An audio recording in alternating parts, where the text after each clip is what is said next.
बंगाल विधानसभा की 45 विधानसभा सीटों पर मतदान जारी। पांचवें चरण में 9 बजे तक 16.15% वोटिंग। जलपाईगुड़ी में सबसे ज्यादा मतदान, सुरक्षा के पुख्ता इंतजाम।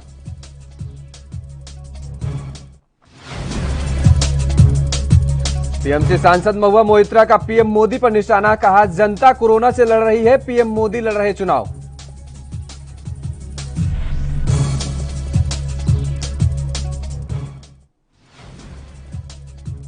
और दिल्ली में लगातार बढ़ रहे कोरोना संक्रमण के मामले, सीएम केजरीवाल ने बुलाई आपात बैठक। नहीं सुधरे हालात तो लग सकता है संपूर्ण लॉकडाउन।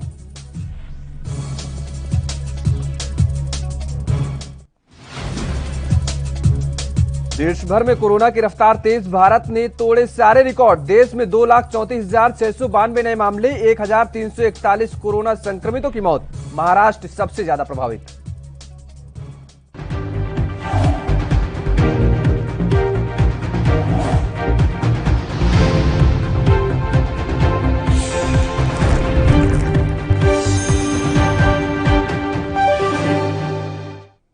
नमस्कार, स्वागत है आपका इस बुलेटिन में और मैं हूं आपके साथ योगेश पांडे। रुक कर लेते हैं इस वक्त की बड़ी खबर। दिल्ली में कोरोना ने अपनी रफ्तार बढ़ा दी है। दिल्ली में लगातार कोविड के मामले बढ़ते नजर आ रहे हैं। कोरोना संक्रमण ने अपनी रफ्तार बढ़ाई। दिल्ली में सीएम केजरीवाल ने आपात बैठक बुलाई है। आपको बता दें कि बढ़ते मामलों को लेकर के दिल्ली के मुख्यमंत्री अरविंद केजरीवाल ने यह आपात बैठक बुलाई है। दिल्ली में लागू है नाइट कर्फ्यू और वीकेंड कर्फ्यू, और अगर हालात नहीं सुधरे तो संपूर्ण लॉकडाउन भी लग सकता है, ऐसी आशंका जताई जा रही है। तो लगातार कोरोना मरीजों में इजाफा हो रहा है। दिल्ली सरकार के लिए बड़ी चुनौती का सबब बनता जा रहा है कोविड-19, और बढ़ते मामलों के बीच एक बार फिर से दिल्ली के मुख्यमंत्री अरविंद केजरीवाल ने यह आपात बैठक बुलाई है और इसमें अहम फैसलों पर मुहर लग सकती है। तो देश में कोरोना का कहर जारी है। रोजाना कोरोना की रिपोर्ट सामने आ रहे हैं और आंकड़े ज्यादा डरावने होते जा रहे हैं। पिछले 24 घंटों में कोरोना के 2,34,692 नए मामले सामने आए हैं और 1,341 लोगों की मौत भी हो गई है।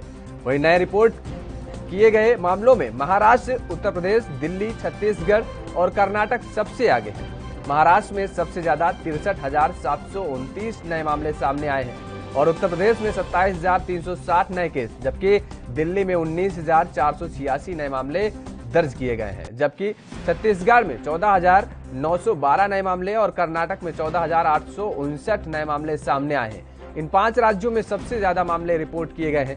और उधर कोरोना वायरस महामारी पर चर्चा को लेकर दिल्ली के मुख्यमंत्री अरविंद केजरीवाल आज दोपहर 1 बजे समीक्षा बैठक करेंगे और इस बैठक में कोरोना के नोडल मंत्री मनीष सिसोदिया, स्वास्थ्य मंत्री सत्येंद्र जैन और अन्य अधिकारी मौजूद रहेंगे। इससे पहले आज सुबह अरविंद केजरीवाल ने ट्वीट कर लिखा था कि कोरोना के चलते आज और कल दिल्ली में कर्फ्यू है, कृपया इसका पालन करें।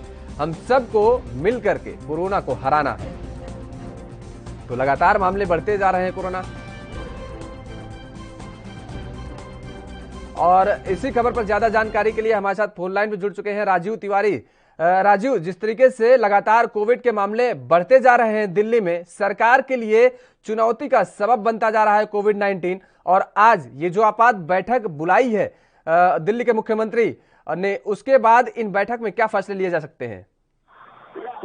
जिस तरीके से लगातार जो है कोरोना के आंकड़े बिल्कुल बढ़ते नजर आ रहे हैं, क्योंकि पिछले 24 घंटे के अंदर 19,000 से ज्यादा आंकड़े आना दिल्ली के अंदर कहीं ना कहीं चिंता का विषय बना हुआ है।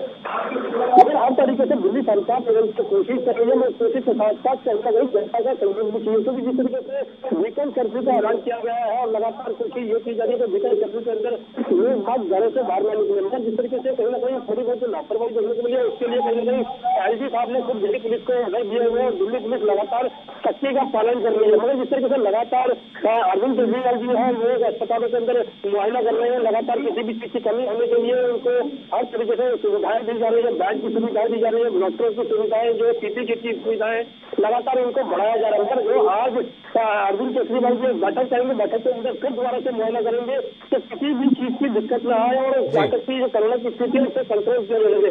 मगर देखना वो बैठक के अंदर कितने बड़े निर्णय लिए जा सकते हैं। क्या संपूर्ण लॉकडाउन लगाया जा सकता है या फिर वीकेंड कर्फ्यू को ही आगे बढ़ाया जा सकता है? जी बिल्कुल राजू, जिस तरीके से मामले बढ़ते जा रहे हैं, दिल्ली की सरकार लगातार एक्टिव नजर आ रही है काबू पाने के लिए कोरोना पर। हालांकि यहां तक कि भारतीय जनता पार्टी की जो केंद्र की सरकार है, उन्होंने भी ये निर्णय लिया है कि अब उनके जो सांसद हैं वो भी क्षेत्रवार दिल्ली में काम करेंगे। लेकिन जिस तरीके से कोरोना के मामले बढ़ रहे हैं दिल्ली में, ये खबरें आ रही हैं जिस तरीके से कि ऑक्सीजन सिलेंडर की कमी पाई जा रही है, बेड अवेलेबल नहीं हो पा रहे हैं पेशेंट को, तो तमाम सारी दिक्कतों का सामना करना पड़ रहा है।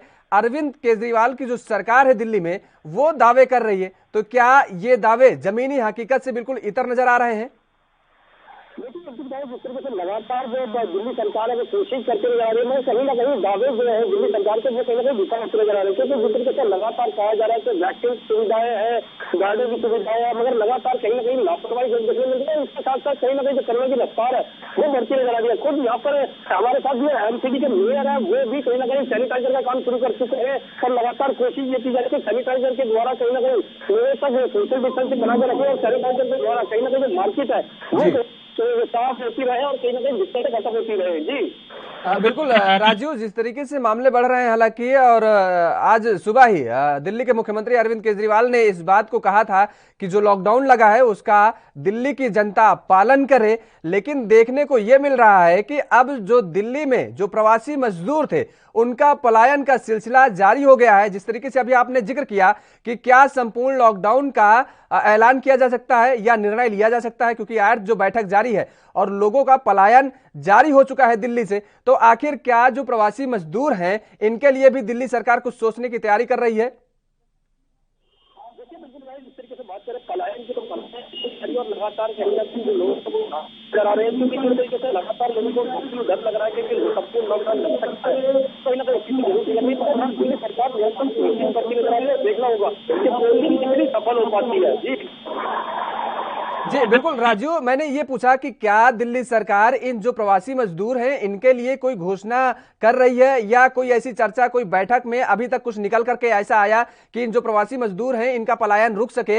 ये जिस तरीके से फर्स्ट फेज का जब कोरोना आया था उस दौरान जो भीड़ उमड़ी थी, जो माहौल देखने को मिला, जो तस्वीरें सामने आई थी सड़कों पर, वो तस्वीरें दोबारा ना रिपीट हो पाए, तो इसके लिए क्या दिल्ली सरकार इनके लिए कोई योजना बनाने की रणनीति कर रही है?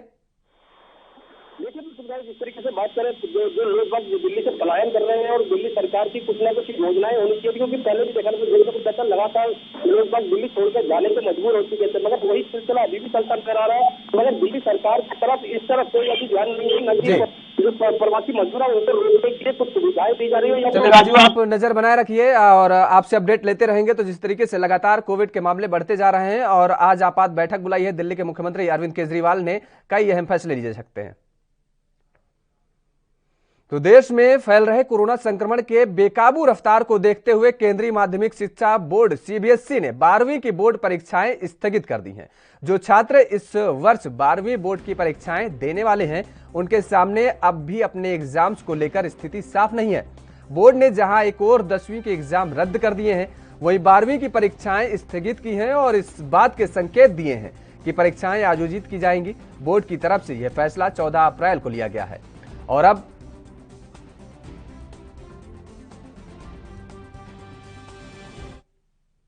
तो कांग्रेस नेता राजेश राठौर ने बंगाल चुनाव को लेकर कहा कि चुनाव के कारण कोरोना फैल रहा है। उन्होंने कोरोना के बढ़ते मामले पर कहा कि बिहार में अस्पताल की कमी है। पार्टी के नेता बंगाल में लगे रहेंगे, कोरोना के रोकथाम होगा नहीं, फिर कोरोना पर नियंत्रण कैसे होगा? तो इसीलिए चुनाव आयोग की जिम्मेदारी बनती है कि कई राज्यों में वो एक चरणों में चुनाव कराते रहे हैं, तो जो शेष चरण का चुनाव बचा हुआ है वह लोगों की जान को ध्यान में रखते हुए, कोरोना से बचाव को ध्यान में रखते हुए चुनाव आयोग को निश्चित तौर पर करा देना चाहिए, ताकि लोगों की जान माल बचे।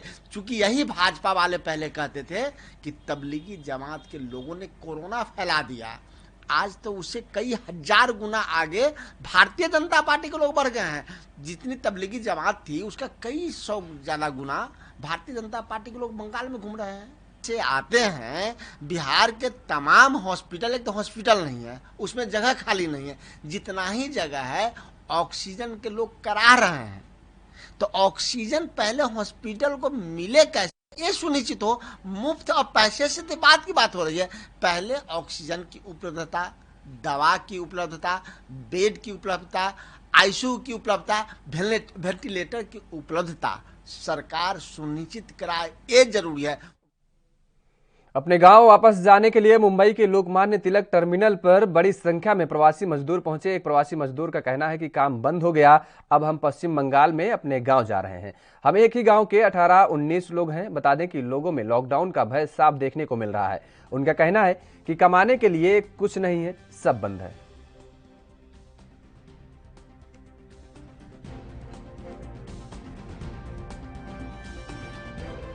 अभी हम लोग आए कोल्हापुर से काम कर रहा था, तो काम धंधा बंद हो गया। इसके लिए हम लोग आया इधर कुर्ला पे। अभी गांव जाएंगे, पश्चिम बंगाल, गांव वेस्ट बंगाल जा रहे हैं। तो आप लोग कितने लोग हैं? हम लोग अभी 18-19 लोग हैं इधर। अच्छा, एक ही गांव का है। टिकट हो गया? हाँ, टिकट कंफर्म है। अच्छा, तो जब वहाँ से कोल्हापुर से आए तो आराम से आ गए, क्या तकलीफ परेशानी या तकलीफ कुछ नहीं हुआ। बस से आया कोल्हापुर से, तकलीफ कुछ नहीं हुआ। लेकिन हम लोग टिकट पहले से कटाया था, लेकिन मालूम नहीं था हम लोग को ऐसा लॉकडाउन होने वाला है। अभी लॉकडाउन होने वाला है, तो इसके लिए हम लोग को थोड़ा जाना ही पड़ेगा। पिछले साल का ये है, उसका डर है थोड़ा। पिछले साल भी आए थे आप? और अब हाँ, पिछले साल मैं गया था गांव में, तो लॉकडाउन में हमारा भाई लोग फंस गया था इधर। हाँ। तो थोड़ा उसको परेशानी मिला था। लेकिन अभी तकलीफ परेशानी नहीं? अभी कुछ परेशानी नहीं है, अभी कुछ परेशानी नहीं। 8:35 को ट्रेन है। तो अभी सुबह से ही हाँ, सुबह से 2 बजे पहुंचा दिया। बस में चढ़ा था 5 बजे, 2 बजे इधर पहुंच गया। तो अभी क्या कुछ तकलीफ परेशानी यहाँ? तकलीफ तो अभी क्या, खाने का ही तकलीफ है, इधर कुछ नहीं मिल रहा है, वही बस। और बस अंदर तो जाने नहीं देता है। अंदर जब टिकट आप सपा प्रवक्ता अनुराग भदौरिया ने बीजेपी पर हमला बोलते हुए कहा कि कोरोना तेजी से फैला हुआ है, लेकिन बीजेपी की रैली रुकने का नाम नहीं ले रही है। भदौरिया ने कहा कि कोरोना क्या बीजेपी की रैली में नहीं आती है। उन्होंने और क्या कुछ कहा, आपको सुनाते हैं। पार्टी का और देश की सरकार का अपील हो रही है कि कुंभ को प्रतीकात्मक कर दिया जाए। अच्छी बात है, कुंभ को प्रतीकात्मक कर देना चाहिए, क्योंकि यहाँ पे चारों तरफ कोरोना फैला हुआ है। तो चुनाव रैली का क्या, बंगाल में जो चुनाव रैली हो रही है, चुनाव रैली में क्या वो जो भीड़ आती है, क्या उसके बीच में कोरोना नहीं फैल सकता? क्या कोरोना का संक्रमण नहीं फैल सकता? अगर आप कुंभ को प्रतीकात्मक कर सकते। उत्तराखंड के हरिद्वार में कुंभ में साधुओं, संतों और श्रद्धालुओं के कोरोना संक्रमित होने की खबर के बाद प्रशासन हरकत में आ चुका है। कई अखाड़े पहले ही कुंभ से वापसी की घोषणा कर चुके हैं और इसे लेकर प्रधानमंत्री मोदी ने भी एक बड़ा बयान दिया है। प्रधानमंत्री मोदी ने कहा, आचार्य महामंडलेश्वर पूज्य स्वामी अवधेशानंद गिरी जी से आज फोन पर बात की, सभी संतों के स्वास्थ्य का हाल जाना, सभी संतगण प्रशासन को हर तरह से सहयोग कर रहे हैं। मैंने इसके लिए संत जगत का आभार भी व्यक्त किया। प्रधानमंत्री ने कहा, मैंने प्रार्थना की है कि 2 शाही स्नान हो चुके हैं और अब कुंभ को कोरोना के संकट के चलते प्रतीकात्मक ही रखा जाए।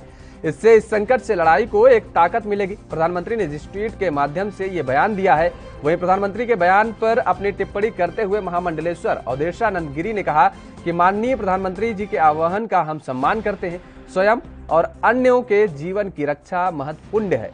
मेरा धर्म परायण जनता से आग्रह है कि कोविड की परिस्थितियों को देखते हुए कोविड के नियमों का निर्वहन करें।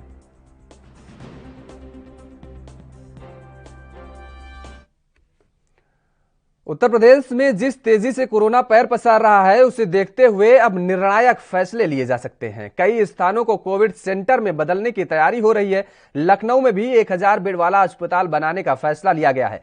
अब इलाहाबाद विश्वविद्यालय के हॉस्टलों को कोरोना वार्ड में बदलने की तैयारी है। पत्र भेजकर छात्रावास खाली कराने की अपील की गई है। कुलपति के निर्देश पर DSW को पत्र भेजकर हॉस्टल खाली कराने को कहा गया है। जारी किए गए पत्र में तमाम छात्रों से अपील की गई है कि वे हॉस्टल को खाली करें।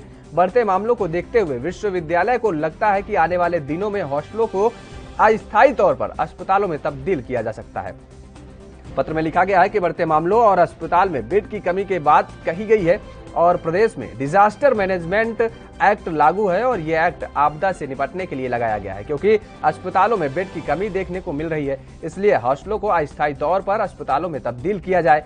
वहीं कोरोना के चलते इलाहाबाद विश्वविद्यालय की परीक्षाएं ऑनलाइन मोड में कर दी गई हैं और सुरक्षा की वजह से छात्र घर पर सुरक्षित रहें और हॉस्टल खाली करें।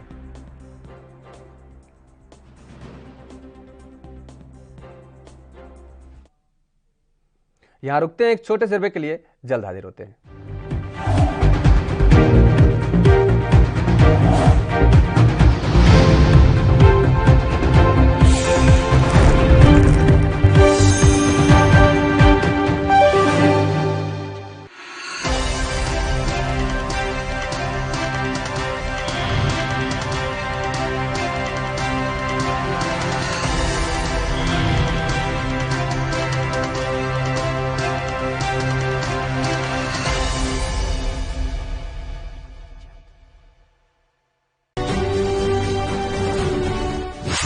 ਕਿਸਾਨ ਪੰਜਾਬ ਦੀ ਜਿੰਦ ਜਾਨ ਹਨ।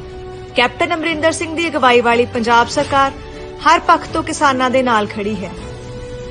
ਮੌਜੂਦਾ ਸਾਲ ਵਿੱਚ ਕਣਕ ਦੀ ਖਰੀਦ 10 ਅਪ੍ਰੈਲ ਤੋਂ ਸ਼ੁਰੂ ਹੋ ਕੇ 31 ਮਈ ਤੱਕ ਚੱਲੇਗੀ। ਇਸ ਵਾਰ ਕਣਕ ਦਾ ਘੱਟੋ ਘੱਟ ਸਮਰਥਨ ਮੁੱਲ 1975 ਰੁਪਏ ਪ੍ਰਤੀ ਕੁਇੰਟਲ ਨਿਸ਼ਚਿਤ ਕੀਤਾ ਗਿਆ ਹੈ। ਪੰਜਾਬ ਮੰਡੀ ਬੋਰਡ ਵੱਲੋਂ ਐਲਾਨੇ ਖਰੀਦ ਕੇਂਦਰਾਂ ਦੀ ਗਿਣਤੀ 1871 ਹੈ ਅਤੇ ਇਸ ਦੇ ਨਾਲ ਹੀ ਕੋਵਿਡ ਦੇ ਮੱਦੇਨਜ਼ਰ 2800 ਵਾਧੂ ਆਰਜ਼ੀ ਕੇਂਦਰ ਵੀ ਖੋਲੇ ਜਾਣੇ ਹਨ। ਖਰੀਦ ਕੇਂਦਰਾਂ ਵਿੱਚ ਬੋਲੀ ਦਾ ਸਮਾਂ ਸਵੇਰੇ 10 ਵਜੇ ਤੋਂ ਲੈ ਕੇ ਸ਼ਾਮ 6 ਵਜੇ ਤੱਕ ਹੋਵੇਗਾ ਅਤੇ ਖਰੀਦ ਹਫ਼ਤੇ ਦੇ 7 ਦਿਨ ਜਾਰੀ ਰਹੇਗੀ।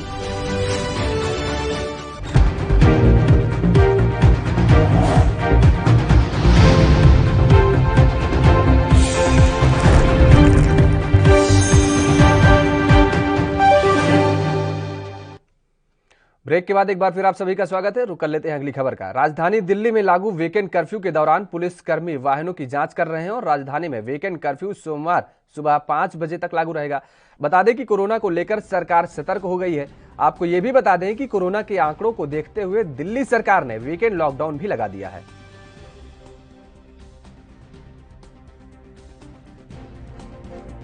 मैं यहाँ पे अपना एग्ज़ाम देने आई थी एसएससी का, लेकिन फिर मुझे वापस भी जाना था तो मैं आई कि जाने के लिए, क्योंकि ये यूपी में पड़ता है तो यूपी में तो लॉकडाउन है नहीं, तो इसलिए मैं आई थी। लेकिन यहाँ पे आके देखा तो कोई बस ही नहीं है। अब मैं जाऊँ कैसे? और मैं अकेले आई थी। यहाँ पे गवर्नमेंट एग्ज़ाम्स करा रही है लेकिन ये बसेज नहीं है यहाँ पे, तो ये तो गलत है ना। क्या देखा आपने? आनंद का दिखाई दिया? मुझे ये दिखाई दिया कि यहाँ पे कोई बस ही नहीं है और कोई लेके ही नहीं जा रहा है, कुछ है ही नहीं, सन्नाटा पड़ा हुआ है यहाँ पे। अब क्या करेंगे आप? कैसे क्या करेंगे? आज तो लॉकडाउन है दिल्ली में, तो आप देखते हैं क्या करती हूँ, पता नहीं क्या ही करूँगी। घर वाले एक तो लड़कियों को इतनी मुश्किल से बाहर भेजते हैं, कहते हैं कि चलो ठीक है पेपर है दे के आ जाओ, लेकिन वो भी परेशान हो गए कि आओ जल्दी आओ, यहाँ पे रुक भी नहीं सकते। यूपी के मथुरा में त्रिस्तरीय पंचायत चुनाव को लेकर नामांकन प्रक्रिया जारी है। नामांकन प्रक्रिया शाम 5 बजे तक होगी।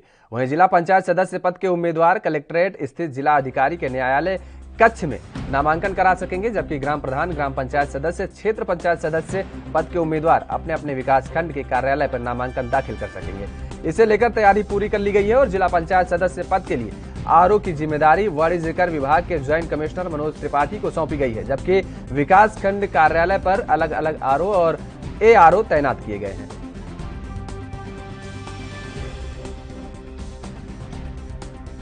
तो आज जिस तरीके से लगातार उत्तर प्रदेश में त्रिस्तरीय पंचायत चुनाव को लेकर के मथुरा में नामांकन की प्रक्रिया जारी है। नामांकन प्रक्रिया शाम 5 बजे तक होगी और जिला पंचायत सदस्य पद के उम्मीदवार कलेक्ट्रेट स्थित जिला अधिकारी न्यायालय कक्ष में अपना नामांकन करा सकेंगे, जबकि ग्राम प्रधान और ग्राम पंचायत सदस्य, इसके साथ ही क्षेत्र पंचायत सदस्य पद के उम्मीदवारों की बात करें तो वो अपने नामांकन अपने अपने विकासखंड के कार्यालय पर दाखिल कर सकेंगे और इसे लेकर के प्रशासन के द्वारा पूरी तरीके से पूरी तैयारी कर ली गई है। और जिला पंचायत सदस्य पद के लिए आरओ की जिम्मेदारी वाणिज्य कर विभाग के ज्वाइंट कमिश्नर मनोज त्रिपाठी को सौंपी गई है और जबकि विकासखंड कार्यालय पर अलग अलग आरओ और एआरओ तैनात किए गए हैं।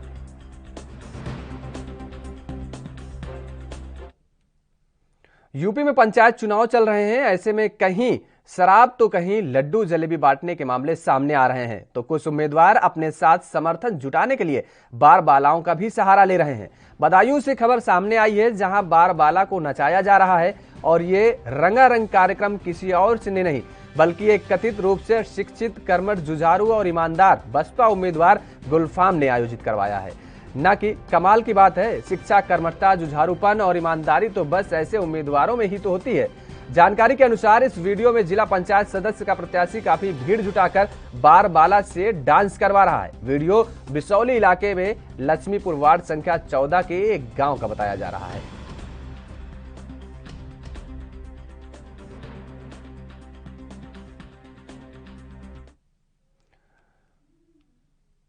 तो मुंबई से सटे ठाणे शहर के भिवंडी इलाके में एक कंपनी में दीवार की मरम्मत का काम चल रहा था और उस वक्त एक दर्दनाक हादसा हो गया, जिस कारण मलबे में 3 लोगों की दबने से मौत हो गई, जबकि 4 लोग गंभीर रूप से जख्मी हो गए हैं, जिन्हें भिवंडी के पीडी मेमोरियल अस्पताल में एडमिट कराया गया है। और जानकारी के मुताबिक कंपनी की दीवार और छज्जा काफी जर्जर हो गया था।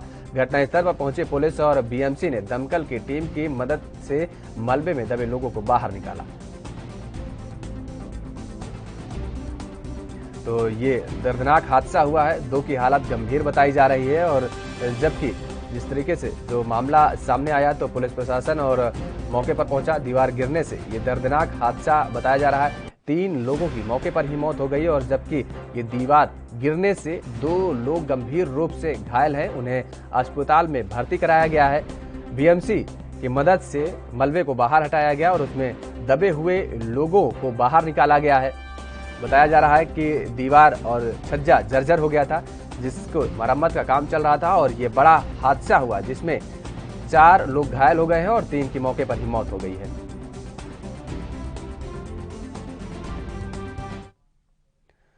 तो यूपी के मथुरा में खानपुर गांव में आतिशबाजी बनाते वक्त अचानक धमाका हुआ। हादसे में एक महिला की मौत हो गई जबकि एक वृद्ध महिला घायल हो गई है। इस दौरान कुछ जगहों पर आग लग गई है। एक मकान और दुकान ध्वस्त हो गया है। कड़ी मशक्कत के बाद मौके पर पहुंचा दमकल विभाग ने आग पर काबू पाया। जानकारी के मुताबिक खानपुर गांव में एक महिला कश्मीरी देवी के पास आतिशबाजी बनाए जाने की लाइसेंस है। आबादी से करीब 150 मीटर दूर जंगल में उसकी दुकान और मकान है। इस दौरान आतिशबाजी बनाया जा रहा था। इसी दौरान अचानक धमाका हुआ।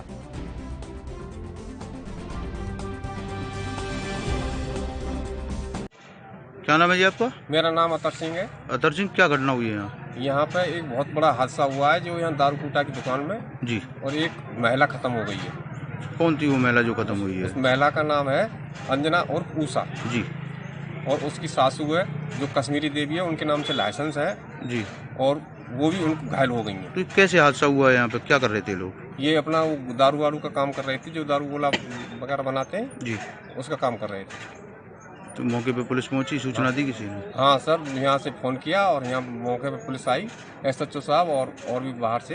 तो इनका लाइसेंस था दारू कूटा बनाने का? हाँ, दारू कूटने वाले का उनका लाइसेंस है कश्मीरी देवी के नाम से। निरस्त हो गया या चालू है अभी लाइसेंस? नहीं, वो रिन्यूअल है फिलहाल।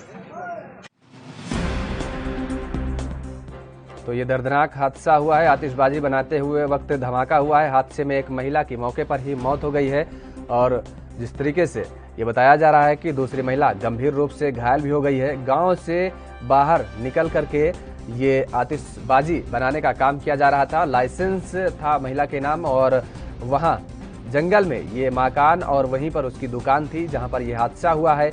आतिशबाजी बनाते वक्त ये बड़ा हादसा हुआ है। उसके बाद मामले को पुलिस की जानकारी दी गई और जब मौके पर पुलिस पहुंची तो राहत बचाव का कार्य भी शुरू हुआ।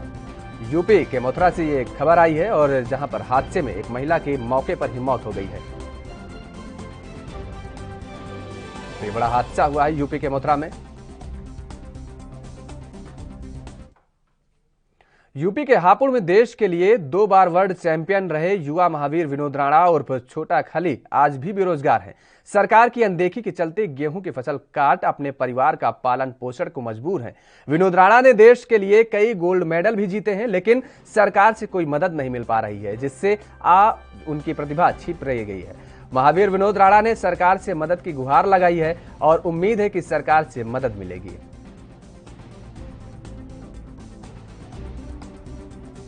तो यूपी के हापुड़ में देश के लिए बहुत कोशिश करी है, मजदूरी कर करके, मेहनत कर करके दुनिया को, देश को नाम करवा रहे हैं। अब भाई हम तो बुढ़े है गए, अब हम क्या कर सकें? जमीन भी बिक गई हमारी, कूड़ भी ना जमीन को।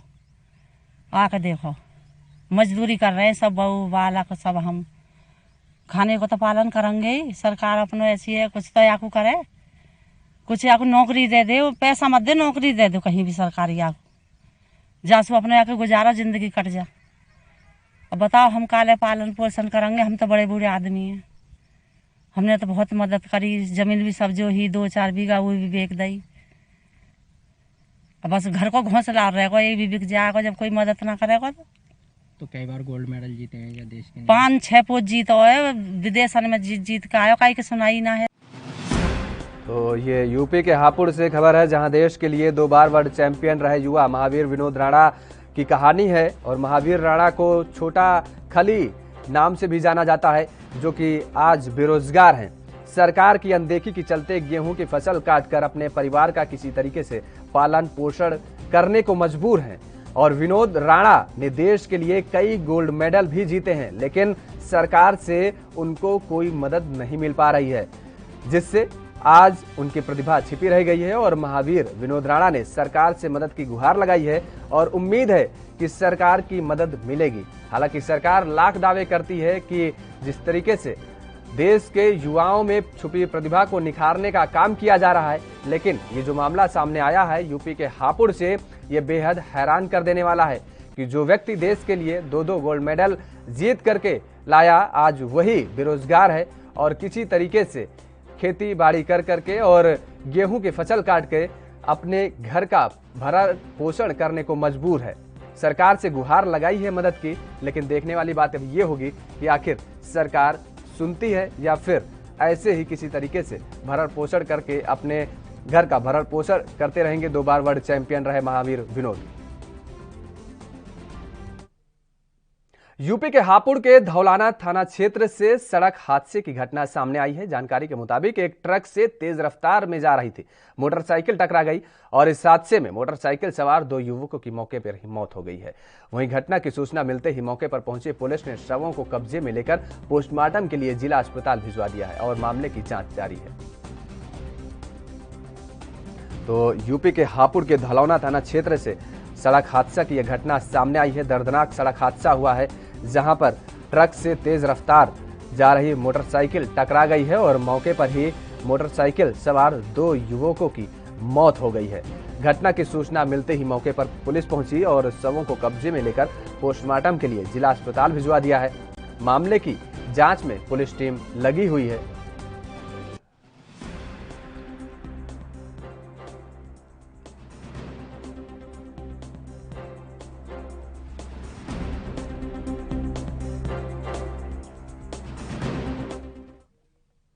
मालदीव ने भारत को सबसे पहले साथ खड़ा होने वाला और सबसे अच्छा दोस्त बताया है। भारत दौरे पर आए मालदीव के विदेश मंत्री अब्दुल्ला शाहिद ने कहा कि हिंद महासागर शांति और सुरक्षा का क्षेत्र है। अब्दुल्ला ने शुक्रवार को दिन में भारत के विदेश मंत्री एस जयशंकर से मुलाकात की और इस दौरान दोनों नेताओं ने जारी परियोजनाओं और द्विपक्षीय रिश्तों की समीक्षा भी की। इससे पहले उन्होंने कहा कि मालदीव हिंद महासागर क्षेत्र में स्थिरता के लिए मित्रों के साथ मिलकर काम कर रहा है। अब्दुल्ला से जब पूछा गया कि वह भारत और चीन के साथ मालदीव के रिश्ते को कैसे देखते हैं, तो उन्होंने कहा कि अंतर्राष्ट्रीय संबंधों में तुलना नहीं होती, हम केवल दोस्त हैं और दोस्तों में तुलना नहीं होती, लेकिन भारत सबसे पहले साथ देने वाला और हमारा सबसे अच्छा दोस्त है।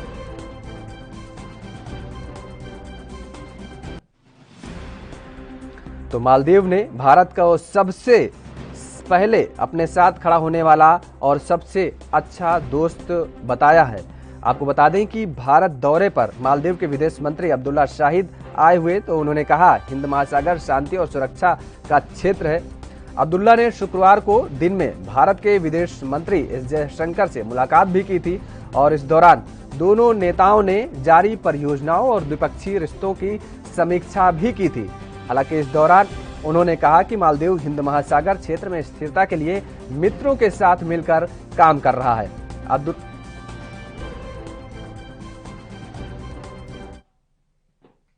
मेरे साथ इस बुलेटिन में फिलहाल इतना ही। बाकी खबरों के लिए आप बने रहिए एएनबी न्यूज के साथ।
श्री गुरु नानक देव जी ने फरमाया है कि सो क्यों मंदा आखिए जित जम्मे राजान।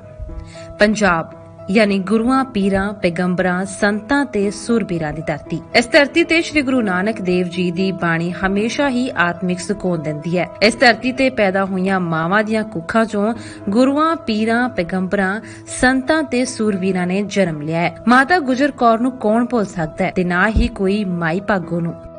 ਪੰਜਾਬ ਵਿੱਚ ਮਾਵਾਂ ਭੈਣਾਂ ਤੇ ਧੀਆਂ ਨੂੰ ਹਮੇਸ਼ਾ ਹੀ ਸਤਿਕਾਰ ਦਿੱਤਾ ਜਾਂਦਾ ਹੈ ਤੇ ਉਹਨਾਂ ਦੀ ਸੁਰੱਖਿਆ ਪਹਿਲ ਦੇ ਆਧਾਰ ਤੇ ਕੀਤੀ ਜਾਂਦੀ ਹੈ, ਫਿਰ ਚਾਹੇ ਉਹ ਘਰ ਹੋਵੇ ਜਾਂ ਫਿਰ ਬਾਹਰ। ਔਰਤਾਂ ਦੀ ਸੁਰੱਖਿਆ ਨੂੰ ਲੈ ਕੇ ਪੰਜਾਬੀ ਹਮੇਸ਼ਾ ਹੀ ਸੁਚੇਤ ਰਹਿੰਦੇ ਨੇ ਤੇ ਅੱਜ ਅਸੀਂ ਗੱਲ ਪੰਜਾਬ ਸਰਕਾਰ ਦੀ ਹੀ ਕਰਾਂਗੇ, ਜਿਸ ਨੇ ਸਮੇਂ-ਸਮੇਂ ਤੇ ਅਜਿਹੀਆਂ ਸਕੀਮਾਂ ਤੇ ਕਾਨੂੰਨਾਂ ਵਿੱਚ ਸੋਧ ਕੀਤੀ ਹੈ ਜਿਸ ਨਾਲ ਔਰਤਾਂ ਤੇ ਬੱਚਿਆਂ ਦੀ ਸੁਰੱਖਿਆ ਹੋਰ ਵੀ ਯਕੀਨੀ ਬਣੀ ਹੈ। ਸਭ ਤੋਂ ਪਹਿਲਾਂ ਸਿਆਸਤ ਪੱਧਰ ਤੇ ਹੀ ਗੱਲ ਕਰੀਏ ਤਾਂ ਕੈਪਟਨ ਸਰਕਾਰ ਨੇ ਔਰਤਾਂ ਲਈ ਇੱਕ ਇਤਿਹਾਸਕ ਫੈਸਲਾ ਲਿਆ ਜਿਸ ਨਾਲ ਨਾਰੀ ਆਪਣੇ ਆਪ ਤੇ ਮਾਣ ਮਹਿਸੂਸ ਕਰ ਰਹੀ ਹੈ। ਇਸ ਫੈਸਲੇ ਦੇ ਤਹਿਤ ਸੂਬੇ ਅੰਦਰ ਪੰਚਾਇਤਾਂ ਅਤੇ ਨਗਰ ਕੌਂਸਲਾਂ ਵਿੱਚ ਔਰਤਾਂ ਦੀ 50% ਹਿੱਸੇਦਾਰੀ ਹੋ ਚੁੱਕੀ ਹੈ। ਕੈਪਟਨ ਸਰਕਾਰ ਵਿੱਚ ਵੀ 2 ਮਹਿਲਾਵਾਂ ਬਤੌਰ ਕੈਬਨਿਟ ਮੰਤਰੀ ਤੇ ਤੌਰ ਤੇ ਸੇਵਾ ਨਿਭਾ ਰਹੀਆਂ ਨੇ, ਜਿਨ੍ਹਾਂ ਵਿੱਚ ਰਜ਼ੀਆ ਸੁਲਤਾਨਾ ਅਤੇ ਅਰੁਣਾ ਚੌਧਰੀ ਸ਼ਾਮਿਲ ਹੈ, ਜਦਕਿ ਕੈਪਟਨ ਅਮਰਿੰਦਰ ਸਿੰਘ ਨੇ ਕਈ ਜ਼ਿਲ੍ਹਿਆਂ ਦੀ ਕਮਾਨ ਮਹਿਲਾ ਅਧਿਕਾਰੀਆਂ ਨੂੰ ਜਿਵੇਂ ਕਿ ਡਿਪਟੀ ਕਮਿਸ਼ਨਰ ਅਤੇ ਐਸਐਸਪੀ ਦੇ ਅਹੁਦੇ ਦੀ ਵੀ ਜ਼ਿੰਮੇਵਾਰੀ ਸੌਂਪੀ ਹੋਈ ਹੈ। ਕੋਈ ਅਜਿਹੀ ਜਗ੍ਹਾ ਨਹੀਂ ਜਿੱਥੇ ਸਾਡੀਆਂ ਲੜਕੀਆਂ ਉੱਥੇ ਨਹੀਂ ਪਹੁੰਚੀਆਂ, whether it is in the defense services or whether it is in any work at all, we are excelling. ਇਸ ਤੋਂ ਇਲਾਵਾ ਜੇ ਅਸੀਂ ਪੰਜਾਬ ਸਰਕਾਰ ਦੀਆਂ ਸਕੀਮਾਂ ਦੀ ਗੱਲ ਕਰੀਏ ਤਾਂ ਸਭ ਤੋਂ ਪਹਿਲਾਂ ਜ਼ਿਕਰ ਮੁਫਤ ਬੱਸ ਸੇਵਾ ਦਾ ਹੀ ਹੁੰਦਾ ਹੈ। ਪੰਜਾਬ ਸਰਕਾਰ ਨੇ ਹਾਲ ਹੀ ਦੇ ਵਿੱਚ ਪੇਸ਼ ਕੀਤੇ ਆਪਣੇ ਬਜਟ ਸੈਸ਼ਨ ਦੇ ਦੌਰਾਨ ਔਰਤਾਂ ਲਈ ਮੁਫਤ ਬੱਸ ਸੇਵਾ ਦਾ ਐਲਾਨ ਕੀਤਾ ਹੈ। ਹੁਣ ਕੋਈ ਵੀ ਧੀ ਭੈਣ ਪੜ੍ਹਾਈ ਲਈ ਜਾਂ ਫਿਰ ਕਿਸੇ ਹੋਰ ਕੰਮਕਾਜ ਲਈ ਇੱਕ ਸ਼ਹਿਰ ਤੋਂ ਦੂਜੇ ਸ਼ਹਿਰ ਲਈ ਬਿਨਾਂ ਕੋਈ ਕਿਰਾਇਆ ਦਿੱਤੇ ਸਫ਼ਰ ਕਰ ਰਹੀਆਂ ਨੇ। ਭਾਵ ਹੁਣ ਸਰਕਾਰੀ ਬੱਸਾਂ ਵਿੱਚ ਮਹਿਲਾਵਾਂ ਤੋਂ ਕਿਰਾਇਆ ਨਹੀਂ ਲਿਆ ਜਾਵੇਗਾ। ਕਾਂਗਰਸ ਪਾਰਟੀ ਦਾ ਇਹ ਅਜ਼ਮ ਹੈ ਔਰ ਅੱਜ ਦੀ ਇਤਲਾ ਹੈ ਕਿ ਪੰਜਾਬ ਦੇ ਸਰਕਾਰੀ ਬੱਸਾਂ ਦੇ ਵਿੱਚ ਖਾਓ ਪੰਜਾਬ ਰੋਡਵੇਜ਼ ਚਾਹੇ ਉਹ ਪੀਆਰਟੀਸੀ ਹੈ, ਔਰਤ ਜਿਹੜੀ ਹੈ ਪੰਜਾਬ ਦੇ ਵਿੱਚ ਮੁਫਤ ਸਫ਼ਰ ਕਰੂ। ਜੀ ਮੈਂ ਇੱਥੋਂ ਬਰਨਾਲੇ ਤੋਂ ਆਈ ਹਾਂ ਜੀ, ਉੱਥੇ ਸਾਡਾ ਕੋਈ ਵੀ ਟਿਕਟ ਨਹੀਂ ਲੱਗੀ। ਸਾਡੀ ਕਨੈਕਟਰਾਂ ਨੇ ਸਾਡੇ ਨਾਲ ਬਹੁਤ ਵਧੀਆ ਬਿਹੇਵ ਕੀਤਾ। ਉਹਨਾਂ ਨੇ ਸਾਡੇ ਤੋਂ ਕੋਈ ਆਈਡੀ ਪ੍ਰੂਫ ਹੀ ਮੰਗਿਆ ਵਾ, ਹੋਰ ਕੁਛ ਨਹੀਂ। ਸਾਡੇ ਨਾਲ ਬਹੁਤ ਵਧੀਆ ਵਾਸਤੇ ਉਹਨਾਂ ਨੇ ਦੱਸਿਆ ਕਿ ਸਾਨੂੰ ਤੁਹਾਡੀ ਆਉਣ ਜਾਣ ਦੀ ਟਿਕਟ ਫ੍ਰੀ ਆ ਤੇ ਸਾਡੇ ਨਾਲ ਵਧੀਆ ਇਹ ਸਰਕਾਰਾਂ ਵਧੀਆ ਸਾਡੇ ਲਈ ਸਹੂਲਤਾਂ ਹੈ। ਸਾਡੇ ਕੁਝ ਗਰੀਬਾਂ ਜਿਹੜੇ ਹੈਗੇ ਆ ਮਿਹਨਤ ਮਜ਼ਦੂਰੀ ਵਾਲੇ ਉਹ ਵੀ ਕਿਤੇ ਆਉਣ ਜਾਣ ਵਿੱਚ ਵਧੀਆ ਟਿਕਟ ਤੋਂ ਬਿਨਾਂ ਜਾ ਆ ਸਕਦੇ ਆ। ਸਰਕਾਰ ਦਾ ਬਹੁਤ-ਬਹੁਤ ਧੰਨਵਾਦ ਜਿਨ੍ਹਾਂ ਨੇ ਬੱਸਾਂ ਦਾ ਕਿਰਾਇਆ ਮਾਫ ਕੀਤਾ। ਇਹ ਸਰਕਾਰ ਦਾ ਬਹੁਤ-ਬਹੁਤ ਧੰਨਵਾਦ ਆ। ਸਾਡਾ ਰਿਸ਼ਤੇਦਾਰੀਆਂ 'ਚ ਜਾਣਾ ਮੇਰੇ ਪੇਕਿਆਂ ਵੱਲੋਂ ਬਹੁਤ ਖਰਚਾ ਹੁੰਦਾ ਤੇ ਬਹੁਤ ਉਹਨਾਂ ਦਾ ਧੰਨਵਾਦ ਆ, ਕਿਰਾਇਆ ਮਾਫ ਕੀਤਾ। ਇਸ ਤੋਂ ਇਲਾਵਾ ਪੰਜਾਬ ਸਰਕਾਰ ਨੇ ਬੁਢਾਪਾ ਪੈਨਸ਼ਨ ਸਕੀਮ ਦੇ ਵਿੱਚ ਵੀ ਵਾਧਾ ਕੀਤਾ ਹੈ। ਜੋ ਪੈਨਸ਼ਨ ਪਹਿਲਾਂ 750 ਰੁਪਏ ਦੀ ਸੀ ਉਸ ਨੂੰ ਵਧਾ ਕੇ ਹੁਣ 1500 ਰੁਪਏ ਕਰ ਦਿੱਤਾ ਗਿਆ ਹੈ। ਇਸ ਵਾਧੇ ਨਾਲ ਬਜ਼ੁਰਗ ਮਾਤਾਵਾਂ ਨੂੰ ਬਹੁਤ ਵੱਡੀ ਰਾਹਤ ਮਿਲੇਗੀ। ਸੂਬੇ ਵਿੱਚ ਇਸ ਸਮੇਂ 4,73,832 ਵਿਧਵਾ ਔਰਤਾਂ ਨੂੰ 313 ਕਰੋੜ 32 ਲੱਖ ਰੁਪਏ ਦੀ ਆਰਥਿਕ ਮਦਦ ਵੀ ਦਿੱਤੀ ਜਾ ਚੁੱਕੀ ਹੈ। ਦੇਖੋ ਕੋਈ ਵੀ ਬਜ਼ੁਰਗ ਔਰਤ ਜਾਂ ਜਿਹੜੀ ਵਿਡੋ ਹੈ ਜਾਂ ਜਿਹੜੇ ਅੰਗਹੀਨ ਵਿਅਕਤੀ ਨੇ, ਡਿਸੇਬਲ ਲੋਕ ਨੇ, ਉਹਨਾਂ ਨੂੰ ਕਿਸੇ ਨਾ ਕਿਸੇ ਤਰ੍ਹਾਂ ਰੀਹੈਬਿਲਿਟੇਟ ਕਰਨ ਵਾਸਤੇ ਸਾਨੂੰ ਸਰਕਾਰਾਂ ਨੂੰ ਬਹੁਤ ਸਟੈਪ ਜਿਹੜੇ ਨੇ ਲੈਣੇ ਚਾਹੀਦੇ ਨੇ ਔਰ ਕੈਪਟਨ ਸਾਹਿਬ ਨੇ ਲਏ ਨੇ ਕਿ ਉਹਨਾਂ ਨੂੰ ਪੈਨਸ਼ਨ ਜਿਹੜੀ ਸੀ 750 ਤੋਂ ਵਧਾ ਕੇ ਬਿਲਕੁਲ ਡਬਲ ਕਰ ਦਿੱਤੀ ਹੈ। ਕੈਪਟਨ ਸਰਕਾਰ ਨੇ ਨਾ 750 ਤੇ 1500 ਪੈਨਸ਼ਨ ਕਰਤੀ। ਇਹ ਬਹੁਤ ਵਧੀਆ ਕੰਮ ਕਰਤਾ। ਹੁਣ ਮਹਿੰਗਾਈ ਦੇ ਹਿਸਾਬ ਗੈਲ ਕੁਛ ਨਹੀਂ ਤਾਂ ਬਣਦਾ 750 ਗੈਲ ਵੀ। ਚੱਲ ਬੱਚਿਆਂ ਮੂਰੇ ਆਪਾਂ ਨਹੀਂ ਹੱਥ ਅੱਡੀ ਦੇ ਦਵਾਈ ਬੂਟੀ ਦੀ ਲੋੜ ਹੈ, ਆਪਾਂ ਆਪਣੇ ਕੋਲੋਂ ਚੱਕੀ ਦੇ ਲੈ ਆਈ ਦੇ। ਬੱਚੇ ਕੁੜੀਆਂ ਆਉਂਦੀਆਂ ਚਲੋ ਕਿਸੇ ਨੂੰ 5-10 ਵਿੱਚੇ ਦੇਣੇ ਪੈਣੇ ਆ, ਆਪਣਾ ਕੋਲੋਂ ਦੇ ਦਈਦੇ ਆ। ਕਿਸੇ ਬੱਚਿਆਂ ਮੂਰੇ ਨਹੀਂ ਹੱਥ ਅੱਡਦੇ। ਇਹ ਬਹੁਤ ਕੈਪਟਨ ਸਰਕਾਰ ਦਾ ਧੰਨਵਾਦ ਜਿਹੜਾ ਕੈਪਟਨ ਸਰਕਾਰ ਨੇ 1500 ਰੁਪਈਆ ਤੇ ਆਪਣਾ ਪੈਨਸ਼ਨ ਵਧਾਤੀ ਹੈ। 10 ਸਾਲ ਪਹਿਲਾਂ ਸਾਡੇ ਘਰਦਿਆਂ ਦੀ ਡੈਥ ਹੋ ਗਈ ਸੀ ਤੇ ਗੁਜ਼ਾਰਾ ਬਹੁਤ ਮੁਸ਼ਕਲ ਨਾਲ ਹੋ ਰਿਹਾ ਸੀ 750 ਨਾਲ, ਤੇ ਹੁਣ ਸਰਕਾਰ ਨੇ ਸਾਡੀ ਪੈਨਸ਼ਨ ਵਧਾਤੀ ਹੈ 1500 ਕਰਤੀ। ਸਾਡਾ ਉਹਦੇ ਨਾਲ ਚਲੋ ਗੁਜ਼ਾਰਾ ਬਹੁਤ ਠੀਕ ਸਹੀ ਢੰਗ ਨਾਲ ਹੋ ਜਾਊਗਾ। ਕੈਪਟਨ ਸਰਕਾਰ ਦੀ ਬਹੁਤ ਧੰਨਵਾਦ। ਇਹਨਾਂ ਸਭ ਤੋਂ ਇਲਾਵਾ ਜੇਕਰ ਗੱਲ ਕਰੀਏ ਗਰੀਬ ਤਬਕੇ ਦੀ ਤਾਂ ਸਭ ਤੋਂ ਪਹਿਲਾਂ ਜ਼ਿਕਰ ਆਸ਼ੀਰਵਾਦ ਸਕੀਮ ਯਾਨੀ ਸ਼ਗਨ ਸਕੀਮ ਦਾ ਆਉਂਦਾ ਹੈ। ਪੰਜਾਬ ਸਰਕਾਰ ਨੇ ਆਪਣੇ ਹਾਲ ਹੀ ਦੇ ਬਜਟ ਸੈਸ਼ਨ ਦੇ ਦੌਰਾਨ ਇਸ ਵਿੱਚ ਵਾਧਾ ਕੀਤਾ ਹੈ। ਇਸ ਸਕੀਮ ਦੇ ਤਹਿਤ ਧੀ ਦੇ ਵਿਆਹ ਲਈ ਪੰਜਾਬ ਸਰਕਾਰ ਵੱਲੋਂ ਦਿੱਤੀ ਜਾਣ ਵਾਲੀ 21,000 ਰੁਪਏ ਦੀ ਰਾਸ਼ੀ ਨੂੰ ਹੁਣ ਵਧਾ ਕੇ 51,000 ਰੁਪਏ ਕਰ ਦਿੱਤਾ ਗਿਆ ਹੈ ਤਾਂ ਜੋ ਵਿਆਹ ਦੇ ਸਮੇਂ ਗਰੀਬ ਪਰਿਵਾਰਾਂ ਤੇ ਮਾਪਿਆਂ ਨੂੰ ਆਉਣ ਵਾਲੀਆਂ ਆਰਥਿਕ ਔਕੜਾਂ ਤੋਂ ਰਾਹਤ ਮਿਲ ਸਕੇ। ਆਸ਼ੀਰਵਾਦ ਸਕੀਮ ਜੋ 21,000 ਤੇ ਚੱਲ ਰਹੀ ਸੀ ਔਰ 11 ਤੋਂ 21 ਵੀ ਕਾਂਗਰਸ ਪਾਰਟੀ ਨੇ ਕੀਤੀ ਸੀ, ਉਹਨੂੰ 51,000 ਤੇ ਲਿਆਉਣ ਦਾ ਇਹ ਸਰਕਾਰ ਦਾ ਫੈਸਲਾ ਹੈ। ਦਰਅਸਲ ਪੰਜਾਬ ਸਰਕਾਰ ਬਜਟ ਸੈਸ਼ਨ 2021-22 ਦੇ ਵਿੱਚ ਔਰਤਾਂ ਲਈ 8 ਸਕੀਮਾਂ ਲੈ ਕੇ ਆਈ ਹੈ। ਮੁੱਖ ਮੰਤਰੀ ਕੈਪਟਨ ਅਮਰਿੰਦਰ ਸਿੰਘ ਵੱਲੋਂ ਸ਼ੁਰੂ ਕੀਤੀ ਗਈਆਂ ਇਨ੍ਹਾਂ ਸਕੀਮਾਂ ਤਹਿਤ 2,407 ਮਾਸਟਰ ਕੈਡਰ ਦੀਆਂ ਮਹਿਲਾ ਅਧਿਆਪਕਾਂ ਨੂੰ ਨਿਯੁਕਤੀ ਪੱਤਰ ਵੀ ਸੌਂਪੇ ਗਏ ਨੇ।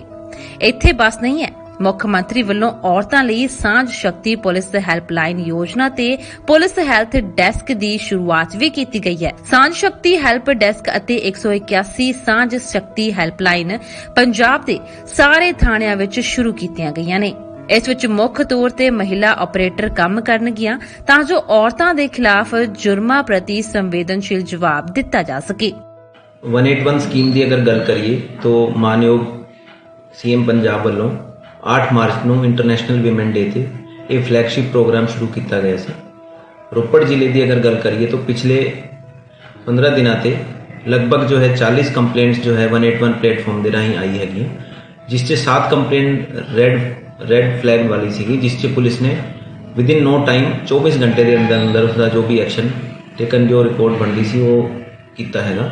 ਤੇ ਇਸੇ ਤਰ੍ਹਾਂ ਬਾਕੀ ਲਗਭਗ 35 ਕੰਪਲੇਂਟ ਹੋਰ ਸੀਗੀ ਜੋ ਵਿਦਿਨ ਟਾਈਮ ਫਰੇਮ ਉਸਦਾ ਐਕਸ਼ਨ ਦਿੱਤਾ ਗਿਆ ਹੈ।